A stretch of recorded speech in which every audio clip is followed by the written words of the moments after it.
My name's Nat Gleason. I'm a UCSF general internist. I'm our physician lead for our Department of Medicine initiative on e-consult and e-referral. It's really a pleasure to be here, and thank you to Terry and the operations committee and the board for giving me this chance. We get to talk about Mark Larrett's future state, which is fun. And it's actually a nice segue. The idea that a physician visit is not necessarily the best way to deliver care has already come up twice this morning, so I couldn't ask for a better segue. I mean, if you imagine a nurse, say for instance, who gets her annual PPD test and tests positive for latent TB. She's a negative chest film, and you're wondering if she should be treated, but she's breastfeeding, right? And so I look it up, and it looks like the medicine is safe, but she's not totally convinced, and I'm honestly not totally convinced either, and that's when a PCP looks to refer, right? I have a question. But this is a question that doesn't really involve a physical exam, right? It's just a data-driven question, and she'd like a quick answer. And so there's a case where sending an e-consult rather than the traditional solution to this, right, is I refer her, and she's a savvy consumer. So in this particular case, let's say she says, you know, I'd really like to see the infectious disease doctor to ask this question. So our objective was to build an e-consult system at UCSF that met the needs of patients and PCPs and specialists and the system, and we think this is a real rare case of a real quadruple win. We obviously need a sustainable, viable financial model. I mean, if you think about it, the safety net, San Francisco General in particular, pioneered by Alice Chen, who's here, is 5 years ahead on this. So when the incentives are right, people ask questions electronically, but our system right now in UCSF, there's been literally no uptake of that model because that's not what we pay people to do. So we needed to do a model which would work now. And I'll show you that's basically fee for question answered, but it also is forward-looking, so it prepares us for when we're looking at more integrated payment models as well. So I'm going to walk you through the why, just looking at each stakeholder quickly. If you think about the patient, and I gave you this example already, but the patient has a problem right now. And the other big factor for patients is that sometimes another appointment is not always welcome, right? The time away from work and the childcare and the co-payment and the transportation and parking and childcare costs, it's expensive, it's time consuming, it's not efficient. From my perspective as the PCP, you know, getting quick access to specialty guidance for a question that's focused, and when I have the available data that I can just transmit, and I want to maintain management of that problem. Right?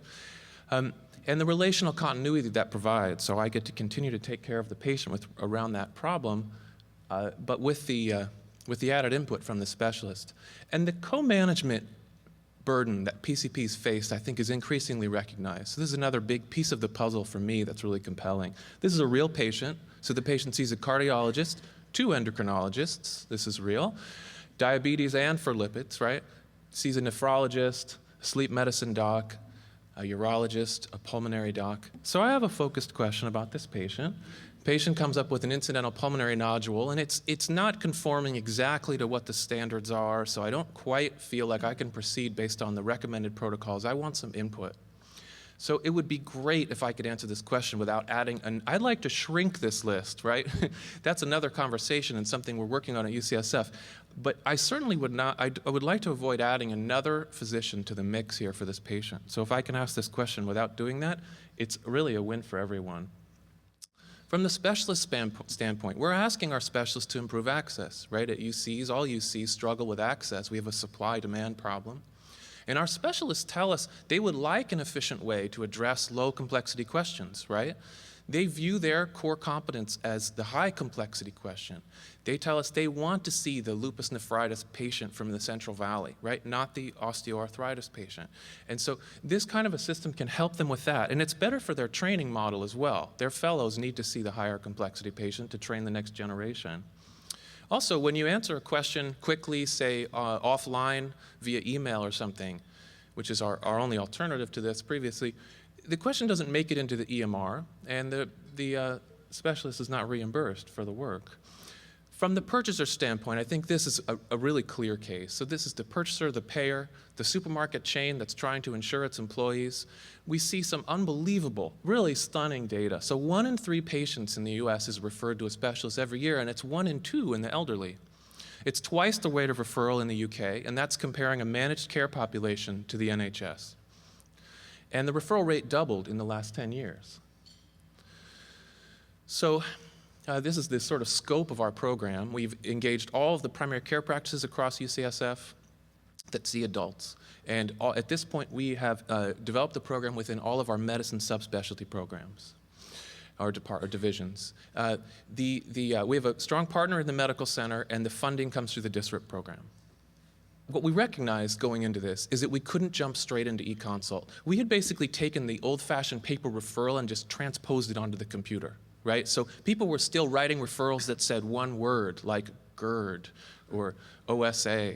And so the idea, if you ask a specialist, hey, do you think you could field some of this stuff electronically? They just didn't have enough experience with high-quality referrals to imagine being able to answer a question coherently.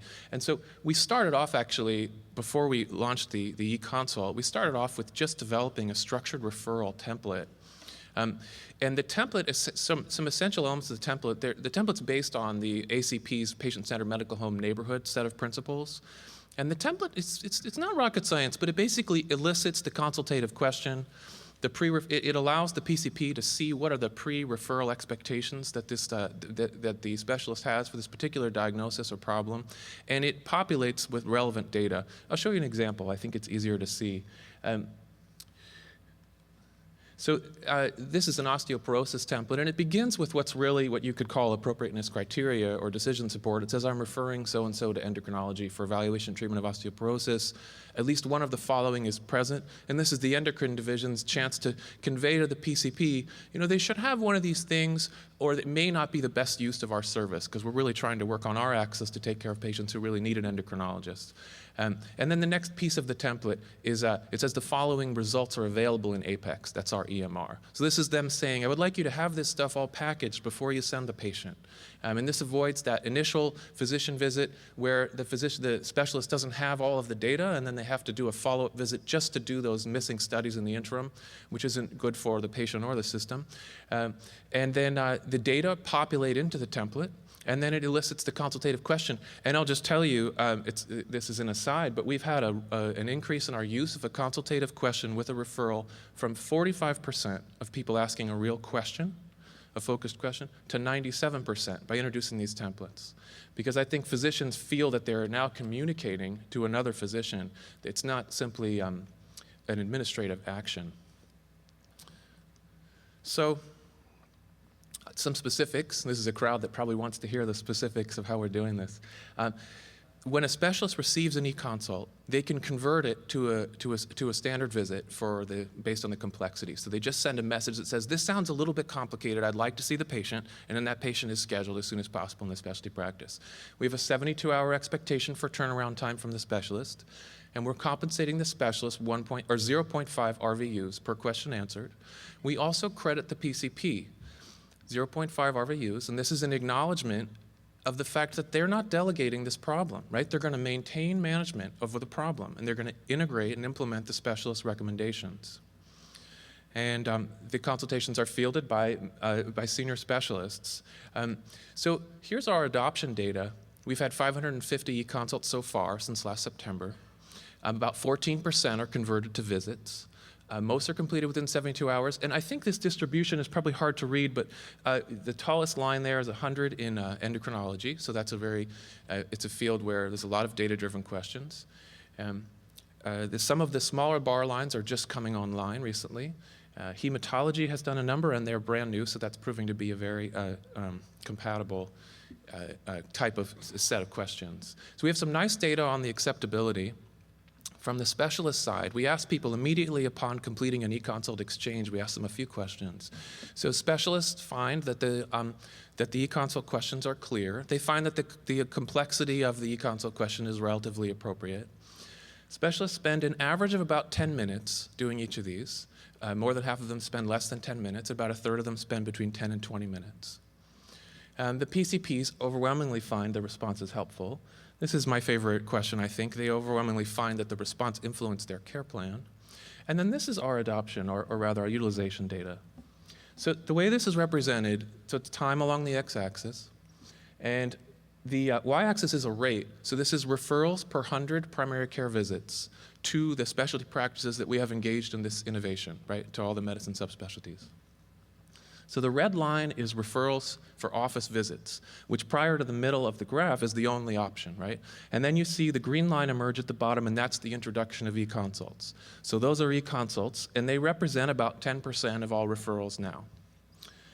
The blue line at the top is e-consults plus standard referrals. And our concern was that that blue line would be higher than the initial red line at the baseline, because it's kind of easy to ask a question, right? And we might induce demand with this. Someone might say, oh, boy, it's so easy to just ask an e-consult question. Maybe I'll just ask a specialist. And we see that we haven't induced demand. In fact, the overall referral rate is lower than it was before we started. So there's some co-intervention going on, and we think it's probably just the amount of discussion we've had around utilization of specialty care in the context of doing these interventions. So what's the economic impact? Well, a standard referral, which is the benchmark, if I need to send a patient to a specialist, they're going to see they have a new patient visit, build in an E&M code at 2.4 to 3.2 RVUs. That's a level 4 or 5 new patient visit. In Medicare dollars, that's $143 to $184. And if you compare that to an e-consult, where we have half an RVU to the specialist and half an RVU to the PCP, that's $57. So that's about 3 to 1, which looks good, right? But we all know that that's not actually the whole story, right? Nobody goes to a specialist once, right? And the specialist, we know that specialty care is more expensive than primary care as well. So the actual calculation here is going to take some more time to unfold, and it's going to take a sort of episode of care type analysis, which we're looking forward to doing. But we'll need to look at, once two patients who are roughly equivalent, when one's referred to a specialist, how many subsequent visits and how many extra tests do they get compared to a patient whose care is managed via e-consult. So we've had a significant impact on referral rates. E-consult does not appear to induce demand. We've had high acceptability among PCPs and specialists. We're very interested in looking at patients in terms of acceptability. Building those referral templates really fundamentally changed the dynamic between PCPs and specialists too, which has been an important benefit. So I want to emphasize something. This is high quality patient-centered care. This is not cost at the expense of quality. These are quick, as a PCP doing these, the timely access to specialty input is really, really appreciated, deeply appreciated by patients, and I get to maintain that relationship continuity. It decreases the complexity of care management. And just for, sort of the feel-good factor, I think we're saving patients a lot of money in just those expenses in terms of co-pays, parking, transportation, childcare, et cetera.